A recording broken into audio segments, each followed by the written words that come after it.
Alright guys, welcome back to Strong Successful Male. So for today, I'm doing part 10 to the very popular series that was going on in the summertime, titled Wife Manipulated Husband into an Open Relationship, and He Manipulated Her into the Ultimate Divorce. And guys, a couple hours ago I was going over part 9, catching up what's been going on with this dude's divorce, with his crazy wife Ada and Kathy and all the other people in this crazy story here.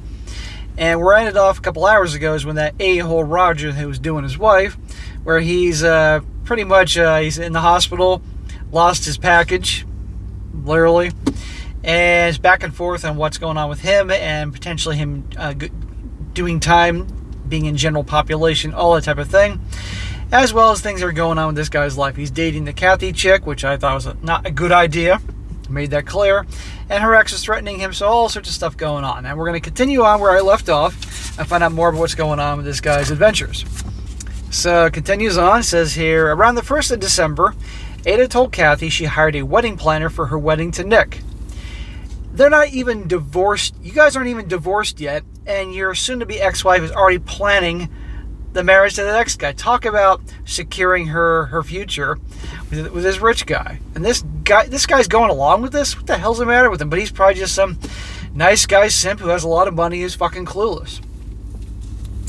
She says they are in love. Sure.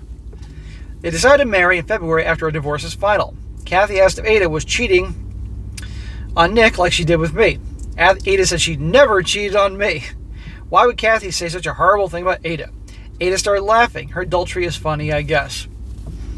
Oh my God. You know what? I mean, nobody deserves to go through what you went through.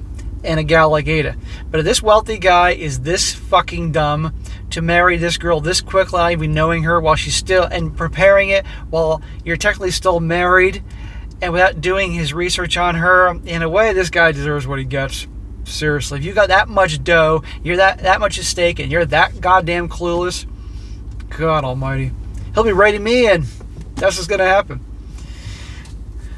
So what should we do now? About telling Nick about Ada? They're not planning to marry.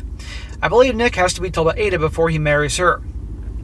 I can still wait until after the divorce is final, but he'll be spending a lot of money on wedding preparations before then. If I wait until after the divorce, the first thing Nick will ask me is, why I waited so long to tell him? Well, because then it could hurt you. So I say take care of you, and the second you're divorced, then you can go tell him. Nick has a lot of money. My company invests a lot of it for him. My company makes a lot of money by investing his money. The same is true for Ada and Kathy and their company. How do I approach Nick about Ada without him getting pissed? Taking his money from my company and walking. My boss is not going to be particularly pleased if Nick leaves because of me. Also, Ada is not going to be happy with me telling him about her. Not happy will turn into rage if Nick dumps her. She'll come after me. She'll find out some way to make my life difficult, probably by trying to screw up the divorce. Well, that's why you don't do it until after the divorce. Gotta take care of you guys. What do I say about nice guys and bad boys? Nice guys put everybody else first. Bad boys put themselves first. Put yourself first. This guy needs to know about her, but I would wait until after you're divorced. I called my attorney and told her that Ada was marrying some rich guy and I planned to tell him about Ada. My lawyer told me we had a signed divorce agreement which we submitted to the court. She wants to protest the settlement at the last minute, 6 months after she signed it. The court will hear her, but she won't win. The worst is that the divorce will be delayed. It will still go through under the terms. Ada and I agreed to 6 months. I told her Ada is very clever and very manipulative. My attorney said Ada is not as clever and manipulative as she is. And that is why you hire a woman attorney. Because they know women's bullshit. And they can pull the same bullshit. Fight fire with fire. Don't worry about the divorce. She told me not to say anything about Ada to Nick I can't prove. I'll also have a witness when I talk to Nick or record our conversation. There you go. I decided to talk to the account executive who's handling Nick's account at my company. Her name is Marie. She was my group leader when I first joined the company. She's smart, principled, and level-headed. She always seems to know the right thing to do. She has the most to lose if Nick pulls his account from us. I wanted her input and to give her a heads up. Well, her input may be a bit biased if she has the most to lose if he pulls the account. I told Marie I needed to talk. Everyone at my job knew Ada and I were divorcing. No one knew why. When I asked, I just said we've outgrown each other. That's one way of putting it. People spend more time gossiping at work than they do actually working. They don't need to gossip about me and my adulterous wife. Now Marie would know about Ada's adultery, but I've never known Marie to gossip. If she has a pair of boobs, she's going to gossip. When I explained the situation with Ada and Nick, Marie asked what I wanted to do. I said I felt I had to tell Nick about Ada. I'll do it as Ada's husband, not as an employee here. If he gets mad, he won't take it out on our firm or Marie.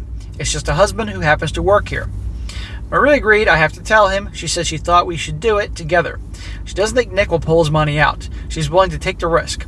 Marie will call him in for a meeting and we'll tell him about Ada. What did I think? And I said, okay. I couldn't understand why Marie would want to get in the middle of this. Then I realized that Marie wanted to be there to make sure I didn't screw up. And she'd be there to try to save the situation if I did. Well, she has the most to lose, so I guess she is entitled to it. Before I left, Marie asked me if I knew Ada's workmate, Kathy. I nodded. Yeah, I know Kathy pretty well, every square inch of her body. How well? I told her we're dating. Maria's eyes narrowed in disbelief. She stared at me and said, Kathy and Ada work together with clients as partners, and you're dating your wife's partner? I nodded, but reminded Marie that Ada and I are divorcing. Marie shook her head and said it must be interesting for them at work. I said they also live together. She asked if I was serious. Yes. Marie's older, probably in her 50s. She said, shaking her head in dismay. She doesn't understand my generation, probably a good thing. I don't understand your fucking generation either, but I report on your generation daily. She asked me to tell her about Kathy. I said she's smart, good at what she does, and clients love her. She asked how I know that the clients love her. I said that Ada told me that. Marie said she's also heard that clients love Kathy, from clients. She's heard only good things about Kathy. Marie said she wants to meet Kathy. Could I set up a lunch meeting with Kathy and her? I asked me too, and Marie said no, it's a business meeting. She wanted to talk to Kathy alone, without distractions, and I said I'd talk to Kathy and get back to her. I asked Kathy if she ever heard of Marie at my firm. Kathy said everybody's heard of Marie. She's a legend. I told Kathy that Marie wants to meet her. She wants to take you to lunch. She looked at me for a long time. Finally, I asked, what should I tell Marie? Kathy said, tell her I'm free for lunch any day, anytime that she wants. Marie and Kathy met for lunch on December 4th. After the lunch, Marie came by my desk and asked me to come to her office. Marie said she offered Kathy a job. She'll be working with Marie on accounts. I asked what Kathy said. Marie said Kathy wants to think about it, and I said Marie understands that Kathy and I are seeing each other. Is that a problem? Marie said Kathy and I won't be working together and we'll have more or less the same job status. It will not be a problem unless Kathy and I make it a problem. Maria also told me that she set up a meeting with Nick for 9 a.m. December 7th. Was I ready? And I told her I will be. Okay, December 7th. So that was Thursday, a few days ago. Kathy and I went out to dinner the night that she had lunch with Marie. What was Kathy thinking about Marie's job offer? Kathy shrugged. Her company has more relaxed work environment. Nobody was looking over her shoulder telling her what to do. My company was stuffier, more structure with everyone telling you what to do. She knows that Marie was my group leader when I first started. She asked me what she was like to work with. I said Marie was always there when she needed her, but didn't interfere much with what we did. She left us pretty much to sink or swim on our own, but we weren't working her accounts. We were supposed to be getting our own accounts. So potentially Kathy could be working at the same job as you, and you're dating. And I don't care what you fucking say. I know you want to have a relationship with her. This is a bad idea, my man. It was a bad idea being involved with Kathy anyway, given all the craziness that was going on. And now you're both working for the same place. I just say it's a bad idea. If you want to continue on, even then. Kathy said she asked Marie if Kathy and me dating is a problem. Marie says no. Kathy asked me if there would be a problem for me, and I said if she comes to work in my company, we would not be able to see each other ever again. There you go. We should not even say hi when we see each other in the hallway at work. Kathy said good, getting rid of me is definitely an incentive to take the job. If we're still together, she'll have some creepy horn dog sniffing around her all day at work like she's in heat. I told her I'm not creepy. The rest, okay, but I'm not creepy. She said we never get anything done. I told her we'd get plenty done. I just wouldn't be what the firm wanted us to do. Kathy said she needs to think about the job. She said she was tired and suggested we go to my place. She said she wanted me to take care of her first for a change. I told her I always take care of her first. Kathy must have me confused with some other guy. She smiled and said, right. That's her other lover. He can be selfish. She grabbed my hand and said, let's go home, horn dog. Let's see what you got. Yeah, whatever, dude. I want to hear about your love life with Kathy. Interesting, let's see what you got is exactly what I said to Kathy's ex when he confronted me when I was leaving work. When Nick arrived for our meeting with Marie, he said, so, you're the husband Ada's finally dumped. Whoa. Ada told him all about me. I was never faithful to her. She should have left me years ago, but was hoping I'd change. But cheaters never change. Nick asked why he was here. He doesn't need to talk to someone as despicable as I am. Oh, Ada told him a whole lot of bad things. He turned to Marie and told her that he wasn't sure that he wants to do business with a company that hires people like me. This dumb motherfucker. Not a very good way to start our meeting. Marie asked if she's ever misled him, and he said no. She asked him to listen to what I had to say, just hear me out. Would he give Marie the courtesy of listening to me for a few minutes? He said he'd listen, but if I just disrespected Ada, he'd get up and leave, start talking. Good thing she offered to be part of this. Nick dismissed me out of hand. He couldn't dismiss Marie. I told him that Ada's been unfaithful to me throughout our entire marriage. I found that out when she brought her boyfriend home hoping to force me into an open marriage. She had long-lasting affairs with at least 4 other men that I know about and random hookups while seeing those guys. I'm the one divorcing her, not the other way around. He asked why should he believe me. Ada told him that she hated cheaters. That's interesting. I said I felt I had to tell him. I did what I thought was right and told him the truth about Ada. If he doesn't believe me, that's on him. Nick said it's Ada's word against mine. She's done nothing to indicate that she's been unfaithful. Well, no shit. Hey, Sherlock, this rich guy, you really that fucking dumb? You're loaded. You got plenty of dough. She's going to benefit from this. You think she's really going to say anything that's going to, mess up this situation? And you're dumb enough to be rushing into a marriage with her you barely know? You've known her for like 6 months? Really? Anyhow. He asked why I should believe him. Ada told him she hated cheaters, blah, blah, blah. I did what I thought was right and told him the truth about Ada. If he doesn't believe me, that's on him. Says Nick said that it's Ada's word against mine. She's done nothing to indicate that she's been unfaithful. He turned to Marie and said, I'm lying about Ada, and he is leaving. Okay, asshole. It's on you. I said, it's not just her word against mine. I tapped Ada's confessions about her infidelity when she was with me. Did he really want to look at the videos? When we arranged this meeting, I decided to make short clips of Ada talking about her affairs with her boss Andy, Roger, and all the others. I pulled out my phone and showed him Ada telling Kathy about her affair with Andy. The tape included Ada talking about 2 other women, also co-workers, that Andy had affairs with. In the tape about Roger, Ada talks about bringing Roger to my house to force an open marriage. After the tape of Ada showing Kathy with her hands how big one of her lovers is, Nick told me he's seen enough. Nick thanked me for telling him. He said he hated cheaters and liars, and Ada was both. He thanked me again and thanked Marie for getting him to listen. He was going to rid himself of Ada. The marriage was off. Well, it's about time he listened to you, for goodness sake. I don't know. The way he was talking to you, I would have been like, okay, motherfucker, have fun. Nick said the woman Ada was talking to in the videos was Kathy. The gal that works with Ada, right? I nodded. How come she's in the videos? I said Kathy was living with Ada and me at the time. Nick says he likes Kathy. What do I think of Kathy? Is she honest? I told him yes, and that if he sticks with Kathy, she'll make him a lot of money. I looked at Marie, and she didn't say anything. I wondered if I'm going to hear from her about praising Kathy, her competition. But I told Nick the truth. Nick told me to text him the video of Ada talking about her affair with Andy. I did. He thanked me and left again. Well, here we go. It is going to be a shitstorm now. I asked Marie if she was upset about me telling him to stick with Kathy. Marie said, I told Nick the truth. Kathy will make him money. Hopefully Kathy will accept the job and make him money here. I thanked her for her help with Nick and her understanding about Kathy. She said, no problem. Good thing I made those tapes of Ada. I left. What a relief. Now I only have to deal with Ada's wrath. It came quickly. Oh, do tell, my friend. Kathy called when I got back to my office. Kathy said Nick called Ada. Kathy and Ada were in their office together when he called. Nick was yelling, and their office is so small, so Kathy heard a lot of their conversation. Nick told Ada that she was a cheater and a liar. He hated cheaters and liars. Their marriage was off. He wasn't interested in anything Ada had to say. Don't contact him again. He hung up on Ada.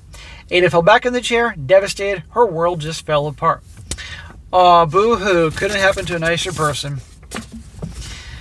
Ada asked Kathy if she was the one who told Nick about Ada's past. Kathy said no, but was glad Nick knew. He should make his choices with his eyes wide open. Ada had been unfaithful to me for years. Nick should know that and decide if he still wants to marry Ada. Kathy guesses from the conversation she overheard that the wedding is off. Ada was furious. She told Kathy to pack up and leave Ada's apartment. She didn't want to live with someone who stabs her in the back. I think there's been a whole lot of stabbing in the back, but okay. She's also going to tell Andy that she doesn't want to work with Kathy anymore. She'll take her accounts back and work them alone. Kathy could have Nick's account, but that's all.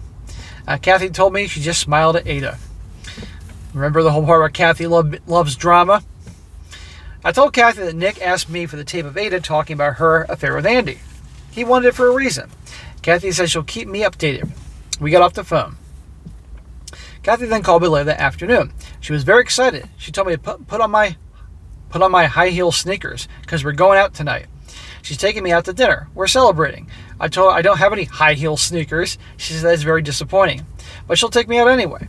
I asked her what happened. She said we'll talk tonight. Things were very frantic at her work. We settled on where and when to meet. Ada called after I got off the phone with Kathy. I didn't talk to Ada, so I let her go to voicemail. I listened to her message. Some of the curses she used I've never heard except for in movies. Some things she suggested I do with my anatomy I don't think is possible. I'm sure it isn't possible. She told me that she was going to make my life hell now. Oh, like my marriage to you has been hell all along? She's fighting the divorce settlement. She wants alimony in my house, and that's how it's going to be as well. Okay, we'll see. I texted my attorney Ada is on the warpath. My attorney called me and asked what happened between Ada and her rich fiancé. I said fiancé no more, but Ada was threatening to dispute our divorce agreement. My attorney said that we'll point out to the judge that as soon as possible, as she lost her rich meal ticket, she decided to fight settlement because she now wants me as her meal ticket. Do not worry.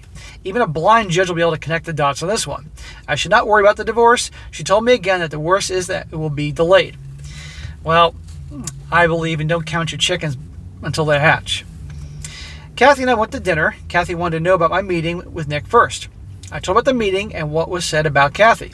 She thanked me for the nice words. Kathy said almost as soon as she and I got off the phone this morning, Andy was called to the CEO's office. The meeting took a few minutes and Andy came back to his office, packed his things in a cardboard box and left. He didn't say anything to anyone, just left. The Ada was called to the CEO's office. That meeting didn't take long either. Ada came back to the office and told Kathy she'd been fired, effective immediately. Ada seemed stunned. Ada started packing her stuff, then Kathy's phone rang. It was the CEO. He wanted to see Kathy. So remember, Nick is big bucks, and he hates cheaters and liars.